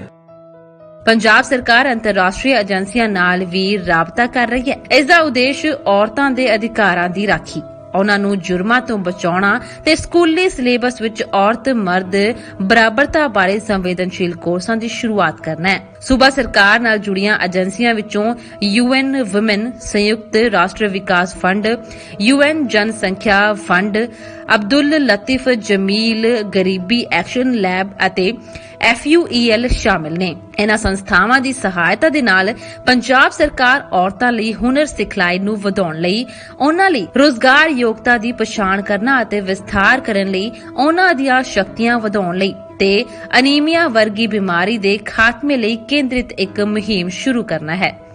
ਇਨ੍ਹਾਂ ਸਭ ਤੋਂ ਇਲਾਵਾ ਸੂਬਾ ਸਰਕਾਰ UN ਵੂਮਨ ਦੇ ਨਾਲ ਤਕਨੀਕੀ ਸਿੱਖਿਆ ਵੀ ਸ਼ੁਰੂ ਕਰਨ ਜਾ ਰਹੀ ਹੈ, ਜਿਸ ਦੇ ਤਹਿਤ ਸੂਚੀਬੱਧ ਲੜਕੀਆਂ ਨੂੰ ਸਿਖਲਾਈ ਅਤੇ ਪਲੇਸਮੈਂਟ ਦਿੱਤੀ ਜਾਏਗੀ। ਦਰਅਸਲ ਪੰਜਾਬ ਦੀ ਕੈਪਟਨ ਅਮਰਿੰਦਰ ਸਿੰਘ ਸਰਕਾਰ ਵੱਲੋਂ ਚੁੱਕੇ ਗਏ ਇਹ ਕਦਮ ਔਰਤ ਸ਼ਕਤੀਕਰਨ ਕੇਂਦਰਿਤ ਨੀਤੀਆਂ ਦਾ ਹਿੱਸਾ ਨੇ, ਜਿਸ ਦੇ ਤਹਿਤ ਔਰਤਾਂ ਦੀ ਅਗਵਾਈ ਵਾਲੇ ਘਰਾਂ ਦੇ ਸ਼ਕਤੀਕਰਨ ਲਈ ਮਾਤਾ ਤ੍ਰਿਪਤਾ ਮਹਿਲਾ ਯੋਜਨਾ ਨੂੰ ਪ੍ਰਵਾਨਗੀ ਦਿੱਤੀ ਗਈ ਹੈ। ਪਿਛਲੇ ਸਾਲ ਦੇ ਮੁਕਾਬਲੇ ਇਸ ਸਾਲ ਬਜਟ ਵਿੱਚ 177.10 ਕਰੋੜ ਵਾਧਾ ਕੀਤਾ ਗਿਆ ਹੈ।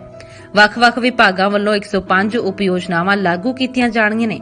ਸ਼ਹਿਰਾਂ ਵਿੱਚ ਕੰਮ ਕਰਨ ਵਾਲੀਆਂ ਔਰਤਾਂ ਨੂੰ ਹੋਸਟਲ ਦੀਆਂ ਸਹੂਲਤਾਂ ਅਤੇ ਸੁਰੱਖਿਅਤ ਤੇ ਸੁਵਿਧਾਜਨਕ ਰਿਹਾਇਸ਼ ਥਾਵਾਂ ਸਮੇਤ ਉਹਨਾਂ ਦੇ ਬੱਚਿਆਂ ਲਈ ਡੇ ਕੇਅਰ ਸਹੂਲਤ ਦੀ ਉਪਲਬਧਤਾ ਨੂੰ ਉਤਸ਼ਾਹਿਤ ਕਰਨ ਲਈ 50 ਕਰੋੜ ਰੁਪਏ ਦੀ ਲਾਗਤ ਦੇ ਨਾਲ 7 ਵਰਕਿੰਗ ਵੂਮਨ ਹੋਸਟਲ ਦਾ ਵੀ ਨਿਰਮਾਣ ਕੀਤਾ ਜਾ ਰਿਹਾ ਹੈ। 50 ਕਰੋੜ ਰੁਪਏ ਦੀ ਬਜਟ ਵਿੱਚ ਪ੍ਰੋਵੀਜ਼ਨ ਰੱਖੀ ਹੈ ਕਿ ਜਿਹਦੇ ਨਾਲ ਵੱਡੇ ਸ਼ਹਿਰਾਂ ਦੇ ਵਿੱਚ ਜਿਹੜੇ 7 ਵਰਕਿੰਗ ਹੋਸਟਲ ਜਿਹੜੀਆਂ ਉਹ ਬਣਨਗੇ, ਜਿਹਦੇ ਵਿੱਚੋਂ 2 ਦੇ ਪੈਸੇ ਸਾਨੂੰ 11 ਕਰੋੜ ਰੁਪਏ ਆ ਗਿਆ, ਜਿਹੜਾ ਕਿ ਬਰਨਾਲਾ ਔਰ ਮਾਨਸਾ ਵਿੱਚ ਬਣ ਰਹੇ ਨੇ, ਤਾਂ ਕਿ ਔਰਤਾਂ ਦੀ ਮਹਿਲਾਵਾਂ ਜਿਹੜੀਆਂ ਆ ਕੇ ਬਾਹਰ ਕੰਮ ਕਰਦੀਆਂ ਨੇ ਸ਼ਹਿਰਾਂ ਦੇ ਵਿੱਚ, ਉਹਨਾਂ ਨੂੰ ਇੱਕ ਸਸਤੀ ਔਰ ਸੁਰੱਖਿਅਤ ਸੇਫ ਜਗ੍ਹਾ ਜਿਹੜੀ ਹੈ ਉਹ ਮਿਲ ਜਾਏ। ਸੋ ਇਸ ਕਰਕੇ ਇਹ ਜਿਹੜੇ ਫੈਸਲੇ ਨਾ ਇਹ ਲਿੱਤਾ ਗਿਆ ਔਰ ਜਲਦੀ ਹੀ ਇਹ ਬਣ ਕੇ ਤਿਆਰ ਬਾਕੀ ਸ਼ਹਿਰਾਂ 'ਚ ਵੀ ਹੋ ਜਾਣਗੇ। ਪੰਜਾਬ ਸਰਕਾਰ ਵੱਲੋਂ ਸਕੂਲੀ ਵਿਦਿਆਰਥਣਾਂ ਦੇ ਉਜਵਲ ਭਵਿੱਖ ਲਈ ਕੀਤੇ ਕਾਰਜਾਂ ਦੀ ਗੱਲ ਕਰੀਏ ਤਾਂ 12ਵੀਂ ਕਲਾਸ ਦੀਆਂ 86,915 ਵਿਦਿਆਰਥਣਾਂ ਨੂੰ ਆਨਲਾਈਨ ਅਧਿਐਨ ਦੀ ਸਹੂਲਤ ਦੇ ਲਈ ਸਮਾਰਟਫੋਨ ਦਿੱਤੇ ਗਏ ਨੇ। ਸਾਨੂੰ ਪੰਜਾਬ ਸਰਕਾਰ ਨੇ ਜੋ ਸਮਾਰਟਫੋਨ ਮੁਹੱਈਆ ਕਰਵਾਏ, ਇਹ ਸਾਡੇ ਵਾਸਤੇ ਬਹੁਤ ਹੀ ਲਾਭਦਾਇਕ ਹੈ। ਅਸੀਂ ਮੋਗਾ ਪ੍ਰਸ਼ਾਸਨ ਅਤੇ ਸਮੂਹ ਪੰਜਾਬ ਸਰਕਾਰ ਦਾ ਬਹੁਤ ਹੀ ਤਹਿ ਦਿਲੋਂ ਧੰਨਵਾਦ ਕਰਦੇ ਹਾਂ। ਜੇਕਰ ਅਸੀਂ ਦੇਖੀਏ, ਇਹ ਸਮਾਰਟਫੋਨਸ ਦੇ ਸਾਡੇ ਲਈ ਬਹੁਤ ਜ਼ਿਆਦਾ ਬੈਨੀਫਿਟਸ ਨੇ। ਇਸ ਦੇ ਵਿੱਚ ਬਹੁਤ ਸਾਰੀਆਂ ਐਜੂਕੇਸ਼ਨਲ ਫ੍ਰੀ ਐਪਸ ਨੇ ਐਪ ਸਟੋਰ ਦੇ ਵਿੱਚ ਪਈਆਂ, ਜਿਵੇਂ ਪੰਜਾਬ ਐਜੂਕੇਟ ਐਪ ਦੀ ਹੀ ਗੱਲ ਕਰ ਲਈਏ ਉਹ ਇੱਕ ਹਰ ਇੱਕ ਲੈਵਲ ਦੇ ਸਟੂਡੈਂਟ ਵਾਸਤੇ ਸਕੂਲ ਦੇ ਵਿੱਚ ਜੋ ਪੜ੍ਹਦੇ ਹਨ ਉਸ ਵਾਸਤੇ ਬਹੁਤ ਬੈਨੀਫੀਸ਼ੀਅਲ ਹੈ। ਅਸੀਂ ਸਕੂਲ ਜਾਈਏ ਚਾਹੇ ਨਾ ਸਕੂਲ ਜਾਈਏ, ਪਰ ਫਿਰ ਵੀ ਅਸੀਂ ਇਸ ਸਮਾਰਟਫੋਨ ਦੇ ਰਾਹੀਂ ਆਪਣੇ ਟੀਚਰਸ ਦੇ ਨਾਲ ਇੰਟਰੈਕਟ ਕਰ ਸਕਦੇ ਹਾਂ, ਉਹਨਾਂ ਰਾਹੀਂ ਦਿੱਤੇ ਗਏ ਹੋਮਵਰਕ ਨੂੰ ਘਰ ਬੈਠੇ ਹੀ ਕਰ ਸਕਦੇ ਹਾਂ। ਤਾਂ ਅੰਤ ਦੇ ਵਿੱਚ ਮੈਂ ਇਹੀ ਕਹਿਣਾ ਚਾਹਾਂਗੀ ਕਿ ਇਹ ਸਮਾਰਟਫੋਨ ਸਾਡੇ ਵਾਸਤੇ ਬਹੁਤ ਹੀ ਲਾਭਦਾਇਕ ਬੈਨੀਫੀਸ਼ੀਅਲ ਹਨ। ਅਸੀਂ ਉਹਨਾਂ ਦਾ ਬਹੁਤ ਹੀ ਤਹਿ ਦਿਲੋਂ ਧੰਨਵਾਦ ਕਰਦੇ ਹਾਂ ਕਿ ਉਹਨਾਂ ਨੇ ਸਾਨੂੰ ਸਮਾਰਟਫੋਨਸ ਪ੍ਰੋਵਾਈਡ ਕੀਤੇ ਆ, ਕਿਉਂਕਿ ਸਾਨੂੰ ਪਤਾ ਸਾਡੀ ਸੁਸਾਇਟੀ ਦੇ ਵਿੱਚ ਬਹੁਤ ਸਾਰੇ ਇਹੋ ਜਿਹੇ ਸਟੂਡੈਂਟ ਸੀਗੇ ਜਿਨ੍ਹਾਂ ਦੀ ਇਕਨੋਮਿਕ ਕੰਡੀਸ਼ਨਸ ਕਰਕੇ ਉਹ ਅਜੇ ਤੱਕ ਸਮਾਰਟਫੋਨ ਨਹੀਂ ਖਰੀਦ ਸਕੇ ਸੀਗੇ ਅਤੇ ਉਹਨਾਂ ਨੂੰ ਬਹੁਤ ਸਾਰੀਆਂ ਸਟੱਡੀਜ਼ ਵਿੱਚ ਪ੍ਰੋਬਲਮਸ ਵੀ ਫੇਸ ਕਰਨੀਆਂ ਪੈ ਰਹੀਆਂ ਸੀ। ਸੋ ਹੁਣ ਉਹਨਾਂ ਨੂੰ ਸਮਾਰਟਫੋਨ ਮਿਲ ਚੁੱਕੇ ਆ, ਸੋ ਸਾਨੂੰ ਆਪਣੀ ਸਟੱਡੀ ਬਹੁਤ ਜ਼ਿਆਦਾ ਵਧੀਆ ਤਰੀਕੇ ਨਾਲ ਕਰ ਸਕਣਗੇ।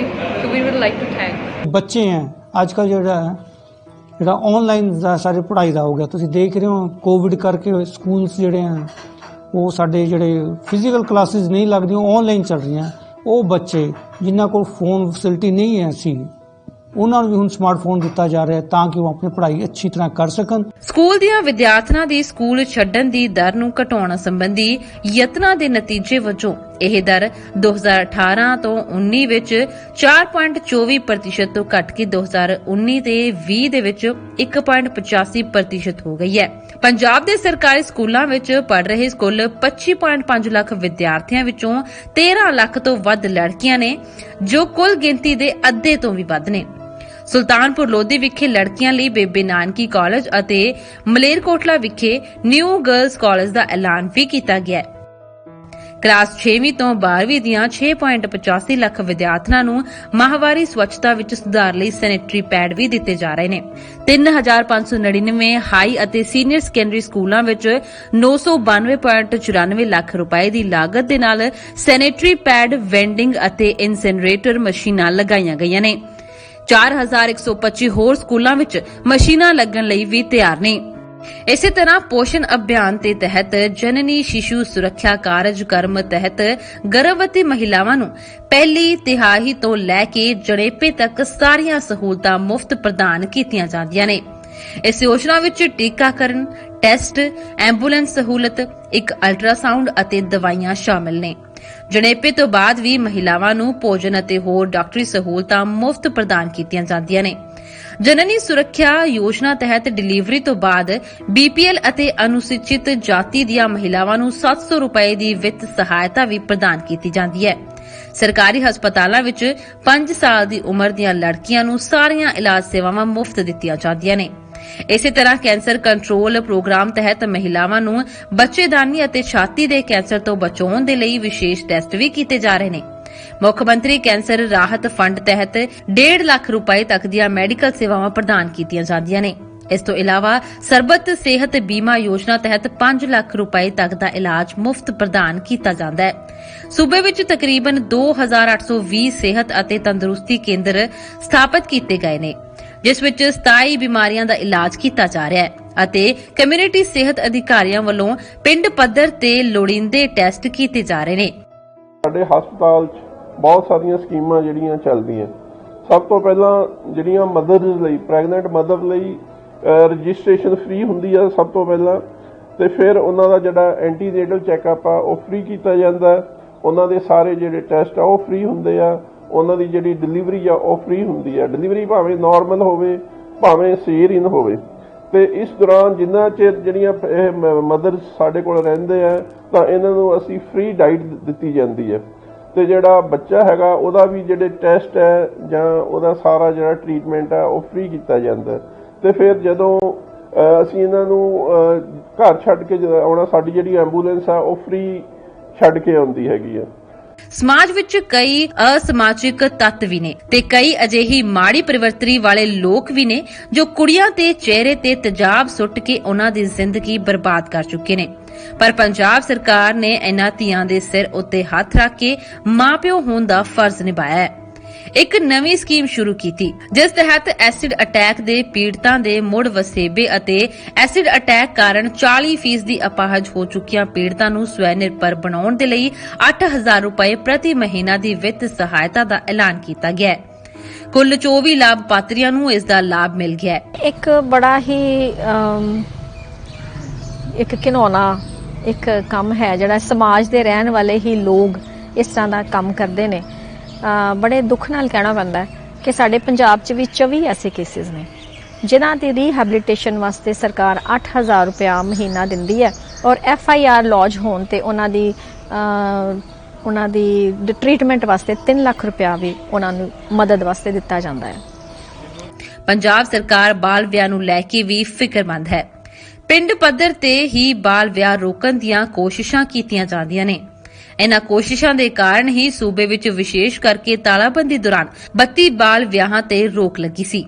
ਇਸੇ ਤਰ੍ਹਾਂ ਏਕੀਕ੍ਰਿਤ ਬਾਲ ਵਿਕਾਸ ਸੇਵਾਵਾਂ ਯੋਜਨਾ ਤਹਿਤ 27314 ਆਂਗਣਵਾੜੀ ਸੈਂਟਰਾਂ ਵੱਲੋਂ ਕੋਵਿਡ ਦੌਰਾਨ 155 ICDS ਬਲਾਕਾਂ ਵਿੱਚ ਮਨੋਵਿਗਿਆਨਕ ਸਹਾਇਤਾ ਅਤੇ ਪੋਸ਼ਣ ਸੰਬੰਧੀ ਸਲਾਹ ਦੇ ਨਾਲ-ਨਾਲ 10,77,020 ਮਾਂ ਬੱਚੇ ਲਾਭਪਾਤਰੀਆਂ ਨੂੰ ਘਰ-ਘਰ ਜਾ ਕੇ ਸਪਲੀਮੈਂਟਰੀ ਖੁਰਾਕ ਯਾਨੀ ਕਿ ਮਿੱਠਾ ਦਲੀਆ, ਮਿੱਠੇ ਚਾਵਲ ਅਤੇ ਪੰਜੀਰੀ ਦਿੱਤੀ ਗਈ ਹੈ। ਇਸੇ ਤੋਂ ਬਾਅਦ ਮੇਰੇ ਬੇਬੀ ਹੋਣ ਤੋਂ ਬਾਅਦ ਮੈਨੂੰ ਰਾਸ਼ਨ ਮਿਲਿਆ। ਮੈਂ ਲੋਕਡਾਊਨ ਦੇ ਵਿੱਚ ਵੀ ਮੈਨੂੰ ਰਾਸ਼ਨ ਮਿਲਦਾ ਰਿਹਾ। 15 ਦਿਨਾਂ ਬਾਅਦ ਮੈਂ ਸਰਕਾਰ ਦਾ ਬਹੁਤ-ਬਹੁਤ ਧੰਨਵਾਦ ਕਰਦੀ ਹਾਂ। ਜਦੋਂ ਮੈਂ ਪ੍ਰੈਗਨੈਂਟ ਸੀ ਉਦੋਂ ਮੈਂ ਮੈਡਮ ਕੋਲ ਰਜਿਸਟ੍ਰੇਸ਼ਨ ਕਰਵਾਇਆ ਤਾਂ ਉਦੋਂ ਮੈਡਮ ਨੇ ਮੈਨੂੰ ਕਿਹਾ ਕਿ ਰਾਸ਼ਨ ਲੈ ਕੇ ਜਾਣਾ 15 ਦਿਨਾਂ ਬਾਅਦ। ਉਦੋਂ ਮੈਨੂੰ ਚਾਵਲ, ਸੁੱਕਾ ਦੁੱਧ ਤੇ ਪੰਜੀਰੀ, ਚੀਨੀ, ਕਣਕ ਸਾਰਾ ਕੁਝ ਮਿਲਦਾ ਰਿਹਾ। ਪੰਜਾਬ ਸਰਕਾਰ ਵੱਲੋਂ ਇੱਕ ਨਿੱਜੀ ਘਰਾਣੇ ਦੇ ਸਹਿਯੋਗ ਦੇ ਨਾਲ ਬਰਨਾਲਾ ਵਿਖੇ ਇਸ ਦੇ ਪਲਾਂਟ ਵਿੱਚ ਚਾਹਵਾਨਾਂ ਔਰਤਾਂ ਨੂੰ ਸਿਖਲਾਈ ਦੇਣ ਲਈ ਵਿਸ਼ੇਸ਼ ਮੁਹਿੰਮ ਚਲਾਈ ਜਾ ਰਹੀ ਹੈ। ਮਹਿਲਾ ਸਿੱਖਿਆਰਥੀਆਂ ਨੂੰ 3 ਮਹੀਨਿਆਂ ਤੋਂ ਵੱਧ ਦੀ ਸਿਖਲਾਈ ਦੌਰਾਨ ਪ੍ਰਤੀ ਮਹੀਨਾ 18,000 ਦਿੱਤਾ ਜਾਂਦਾ ਹੈ। ਸਿਖਲਾਈ ਦੇ ਸਫਲਤਾਪੂਰਵਕ ਮੁਕੰਮਲ ਹੋਣ ਤੋਂ ਬਾਅਦ ਚਾਹਵਾਨ ਸਿੱਖਿਆਰਥੀਆਂ ਨੂੰ ਇਸੇ ਗਰੁੱਪ ਦੇ ਵਿੱਚ ਹੀ ਨੌਕਰੀ ਵੀ ਦਿੱਤੀ ਜਾਂਦੀ ਹੈ। PMMVI ਤਹਿਤ 19 ਸਾਲ ਅਤੇ ਇਸ ਤੋਂ ਵੱਧ ਉਮਰ ਦੀਆਂ ਔਰਤਾਂ ਨੂੰ ਪਹਿਲੇ ਜੀਵਨ ਬੱਚੇ ਦੇ ਜਨਮ ਸਮੇਂ 3 ਕਿਸ਼ਤਾਂ ਵਿੱਚ 5,000 ਰੁਪਏ ਦੀ ਰਾਸ਼ੀ ਦਿੱਤੀ ਜਾ ਰਹੀ ਹੈ। ਕੁੱਲ 3,40,727 ਲਾਭਪਾਤਰੀਆਂ ਨੂੰ 142.96 ਕਰੋੜ ਰੁਪਏ ਦਾ ਲਾਭ ਵੀ ਦਿੱਤਾ ਗਿਆ ਹੈ। ਮੇਰੇ ਪਹਿਲਾ ਬੱਚਾ ਹੋਣਾ ਸੀਗਾ ਤਾਂ ਆਂਗਣਵਾੜੀ ਦੇ ਵਿੱਚ ਅਸੀਂ ਫਾਰਮ ਭਰੇ ਸੀਗੇ ਬੰਦਨਾ ਯੋਜਨਾ ਦੇ ਤਹਿਤ ਤੇ ਪਹਿਲੀ ਕਿਸ਼ਤ ਮੈਨੂੰ 1000 ਰੁਪਏ ਪਈ ਸੀ। ਉਸ ਤੋਂ ਬਾਅਦ ਰੈਗੂਲਰ ਚੈੱਕਅਪ ਤੋਂ ਬਾਅਦ ਮੈਨੂੰ 2000 ਰੁਪਏ ਕਿਸ਼ਤ ਪਈ ਔਰ ਜਦੋਂ ਮੇਰਾ ਬੇਟਾ ਬੱਚੀ ਹੋ ਗਈ ਸੀਗੀ ਤਾਂ ਮੈਨੂੰ 5000 ਦੀ ਪੂਰੀ ਕਿਸ਼ਤ ਪੈ ਗਈ ਸੀਗੀ। ਜਦੋਂ ਮੈਨੂੰ ਪ੍ਰੈਗਨੈਂਸੀ ਕਨਸੀਵ ਹੋਈ ਤਾਂ ਮੈਂ PMMY ਸਕੀਮ ਦੇ ਤਹਿਤ ਫਾਰਮ ਭਰੇ ਸੀ ਜਿਸ ਦੀ ਮੈਨੂੰ ਪਹਿਲੀ ਕਿਸ਼ਤ 1000 ਰੁਪਏ ਤੇ ਦੂਸਰੀ 2000 ਤੇ ਤੀਸਰੀ ਵੀ 2000 ਆਈ। ਜਿਸ ਤਰ੍ਹਾਂ ਮੈਨੂੰ ਟੋਟਲ 5000 ਦਾ ਲਾਭ ਮਿਲਿਆ ਤੇ ਮੈਂ ਕੈਪਟਨ ਸਰਕਾਰ ਦਾ ਤਹਿ ਦਿਲੋਂ ਧੰਨਵਾਦ ਕਰਦੀ ਹਾਂ। ਮੈਨੂੰ ਜਦੋਂ ਪ੍ਰੈਗਨੈਂਸੀ ਕਨਸੀਵ ਹੋਈ ਸੀਗੀ ਉਦੋਂ ਮੈਂ PMMY ਦੇ ਫਾਰਮ ਭਰੇ ਸੀਗੇ। ਉਸ ਦੇ ਅੰਡਰ ਮੈਨੂੰ ਪਹਿਲੀ ਕਿਸ਼ਤ 1000 ਰੁਪਏ, ਦੂਸਰੀ ਕਿਸ਼ਤ 2000 ਰੁਪਏ ਅਤੇ ਤੀਸਰੀ ਕਿਸ਼ਤ 2000 ਰੁਪਏ ਮੈਨੂੰ ਟੋਟਲ 5000 ਰੁਪਏ ਮਿਲ ਚੁੱਕੇ ਹਨ ਅਤੇ ਮੈਂ ਕੈਪਟਨ ਸਰਕਾਰ ਦਾ ਤਹਿ ਦਿਲੋਂ ਧੰਨਵਾਦ ਕਰਦੀ ਹਾਂ। ਸਰਕਾਰ ਜੋ ਵੀ ਫੈਸਿਲਿਟੀਆਂ ਸਾਨੂੰ ਪ੍ਰੋਵਾਈਡ ਕਰਦੀ ਹੈ ਸਮੇਂ-ਸਮੇਂ ਸਿਰ ਅਸੀਂ ਬੈਨੀਫੀਸ਼ੀਅਰੀ ਤੱਕ ਵੀ ਪ੍ਰੋਵਾਈਡ ਕਰਦੇ ਹਾਂ। ਲਾਕਡਾਊਨ ਦੌਰਾਨ ਉਹਨਾਂ ਲਈ ਪੌਸ਼ਟਿਕ ਆਹਾਰ ਉਹਨਾਂ ਦੇ ਘਰ ਡੋਰ ਟੂ ਡੋਰ ਅਸੀਂ ਪਹੁੰਚਾਇਆ। ਬੈਨੀਫੀਸ਼ੀਅਰੀ ਹੈ ਉਹ ਵੀ ਮਤਲਬ ਸਰਕਾਰ ਦਾ ਬਹੁਤ-ਬਹੁਤ ਧੰਨਵਾਦ ਕਰਦੇ ਹਾਂ ਕਿ ਲਾਕਡਾਊਨ ਦੇ ਵਿੱਚ ਡੋਰ ਟੂ ਡੋਰ ਬੈਠੇ ਤੱਕ ਉਹਨਾਂ ਤੱਕ ਹਰ ਇੱਕ ਸਕੀਮ ਪਹੁੰਚਦੀ ਹੈ। ਸਰਕਾਰ ਦਾ ਅਸੀਂ ਵੀ ਬਹੁਤ-ਬਹੁਤ ਧੰਨਵਾਦ ਕਰਦੇ ਹਾਂ। ਬੇਟੀ ਬਚਾਓ ਬੇਟੀ ਪੜਾਓ ਸਕੀਮ ਦੇ ਤਹਿਤ ਜਨਮ ਸਮੇਂ ਦੇ ਅਨੁਪਾਤ ਯਾਨੀ ਕਿ SRB ਵਿੱਚ ਸਾਲ 2013-14 ਤੋਂ ਬਾਅਦ ਲਿੰਗਕ ਅਨੁਪਾਤ ਵਿੱਚ ਨਿਰੰਤਰ ਵਾਧਾ ਦੇਖਿਆ ਗਿਆ। ਸਾਲ 2013-14 ਦੌਰਾਨ SRB 1000 ਪਿੱਛੇ 890 ਸੀ। ਸਾਲ 2018-19 ਦੌਰਾਨ ਇਹ ਵੱਧ ਕੇ 1000 ਪਿੱਛੇ 901 ਹੋਈ ਤੇ ਸਾਲ 2019-20 ਦੌਰਾਨ ਜਨਮ ਦੇ ਸਮੇਂ ਬਾਲ ਲਿੰਗ ਅਨੁਪਾਤ ਵਿੱਚ 19 ਅੰਕ ਦਾ ਸੁਧਾਰ ਹੋਇਆ। ਭਾਵ ਹੁਣ ਇਹ ਅਨੁਪਾਤ 1000 ਪਿੱਛੇ 920 ਹੋ ਗਈ ਹੈ। ਇਹ ਤਾਂ ਪੰਜਾਬ ਦੇ ਵਿੱਚ 2013-14 ਦੇ ਵਿੱਚ 1000 ਪਿੱਛੇ 890 ਕੁੜੀਆਂ ਸੀ। ਉਸ ਤੋਂ ਬਾਅਦ ਇਹ ਵੱਧ ਕੇ 2018-19 ਦੇ ਵਿੱਚ 901 ਹੋ ਗਈ ਤੇ ਅਸੀਂ 2019-20 ਦੀ ਗੱਲ ਕਰੀਏ ਤਾਂ ਇਹ ਕਾਫੀ ਜ਼ਿਆਦਾ ਸੁਧਾਰ ਹੋਇਆ। 1000 ਪਿੱਛੇ 920 ਕੁੜੀਆਂ ਹੋ ਗਈਆਂ ਨੇ। ਇਹ ਤਾਂ ਹੀ ਪੋਸੀਬਲ ਹੋ ਸਕਿਆ ਕਿਉਂਕਿ ਪੰਜਾਬ ਸਰਕਾਰ ਨੇ ਫੀਮੇਲ ਫੀਟੀਸਾਈਡ ਤੇ ਕਾਫੀ ਜ਼ਿਆਦਾ ਰੋਕ ਲਗਾਈ ਹੈਗੀ ਆ।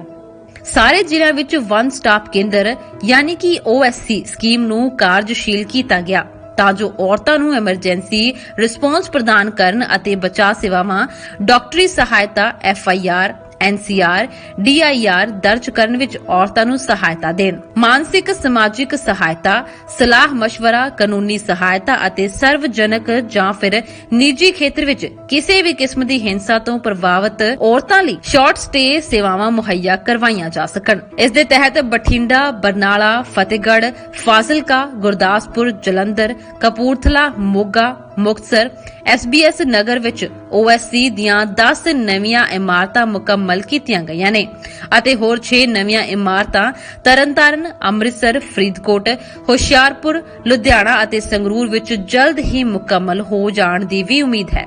ਪਿਛਲੇ ਸਾਲ ਸਾਰੇ OSC ਵਿੱਚ ਔਰਤਾਂ ਨਾਲ ਹੋਈ ਵੱਖ-ਵੱਖ ਕਿਸਮਾਂ ਦੀ ਹਿੰਸਾ ਸੰਬੰਧੀ 5117 ਸ਼ਿਕਾਇਤਾਂ ਦਰਜ ਹੋਈਆਂ ਨੇ। ਇਨ੍ਹਾਂ ਵਿੱਚੋਂ ਲਗਭਗ 3375 ਸ਼ਿਕਾਇਤਾਂ ਘਰੇਲੂ ਹਿੰਸਾ ਦੇ ਮਾਮਲਿਆਂ ਨਾਲ ਸੰਬੰਧਿਤ ਨੇ, ਜਿਸ ਤਹਿਤ 5117 ਦਰਜ ਕੀਤੇ ਮਾਮਲਿਆਂ ਵਿੱਚੋਂ ਤਕਰੀਬਨ 4512 ਕੇਸਾਂ ਦਾ ਨਿਪਟਾਰਾ ਵੀ ਕੀਤਾ ਗਿਆ ਹੈ।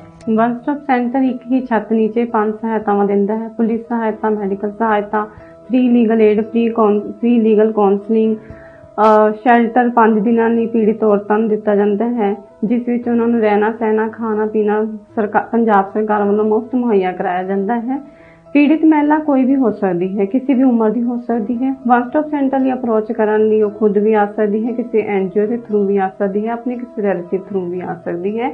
ਵਨ ਸਟਾਪ ਸੈਂਟਰ ਦਾ ਮੇਨ ਉਦੇਸ਼ ਇਹੀ ਹੈ ਕਿ ਜਿਸ ਔਰਤ ਨੂੰ ਨਹੀਂ ਪਤਾ ਕਿ ਉਸਨੇ ਆਪਣੀ ਜਿਹੜੀ ਪੀੜਾ ਹੈ ਜਾਂ ਆਪਣਾ ਕੋਈ ਜੋ ਦੁੱਖ ਹੈ ਉਹ ਕਿੱਥੇ ਵਿਅਕਤ ਕਰਨਾ ਹੈ, ਖੁੱਲ੍ਹ ਕੇ ਦੱਸਣ ਵਿੱਚ ਉਸਨੂੰ ਪ੍ਰੋਬਲਮ ਆਉਂਦੀ ਹੈ, ਤਾਂ ਉਸਨੂੰ ਇਹ ਸਾਰੀ ਸਹਾਇਤਾਵਾਂ ਇੱਕ ਹੀ ਛੱਤ ਨੀਚੇ ਦੇਣ ਦਾ ਮੇਨ ਪੰਜਾਬ ਸਰਕਾਰ ਦਾ ਇਹ ਉਪਰਾਲਾ ਹੈ ਕਿ ਔਰਤ ਹੈ ਜੋ ਉਹਦੀ ਵੱਧ ਤੋਂ ਵੱਧ ਮਹਿਲਾ ਨੂੰ ਸਹਾਇਤਾ ਪ੍ਰਦਾਨ ਕੀਤੀ ਜਾ ਸਕੇ ਔਰ ਮੁਫਤ ਤੌਰ ਤੇ ਦਿੱਤੀ ਜਾ ਸਕੇ ਤਾਂ ਕਿ ਉਹ ਕਿਸੇ ਵੀ ਹੋਰ ਪਰੇਸ਼ਾਨੀ ਦਾ ਸਾਹਮਣਾ ਨਾ ਕਰੇ।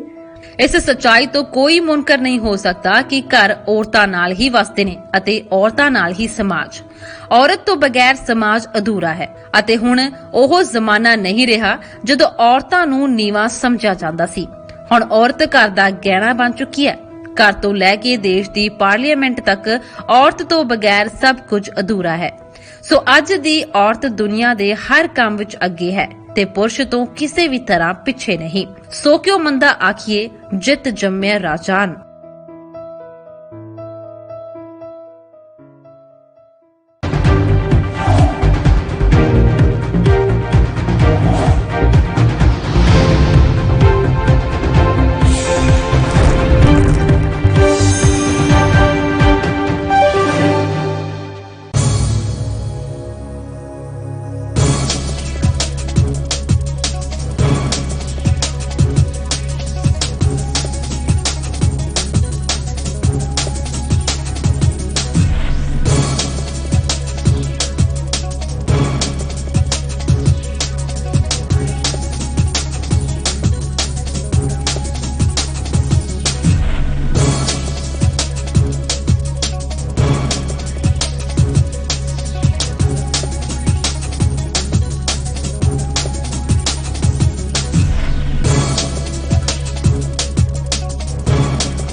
कम ब्रेक और ज्यादा खबरों के साथ देखिए ANB news in channel number पर।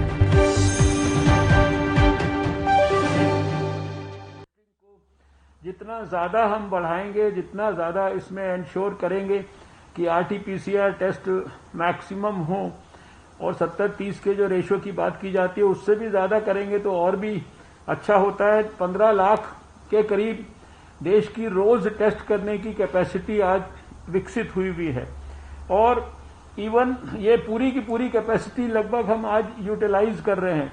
अगर पिछले 24 घंटे की मैं आपसे बात करूं तो 14,95,397 टेस्ट जो है भारत के अंदर हुए और इस समय तक करीब 27 करोड़ के करीब हम लोग देश में टेस्ट कर चुके हैं 2463 लैब्स की सहायता से। कुल मिला के हर चीज के लिए जो हमारा ग्रॉस ब्रॉड जो हमारा स्ट्रक्चर है, इंफ्रास्ट्रक्चर है, वो सब हम लोगों ने पिछले 1 साल में सबने मिलजुल कर तैयार किया है।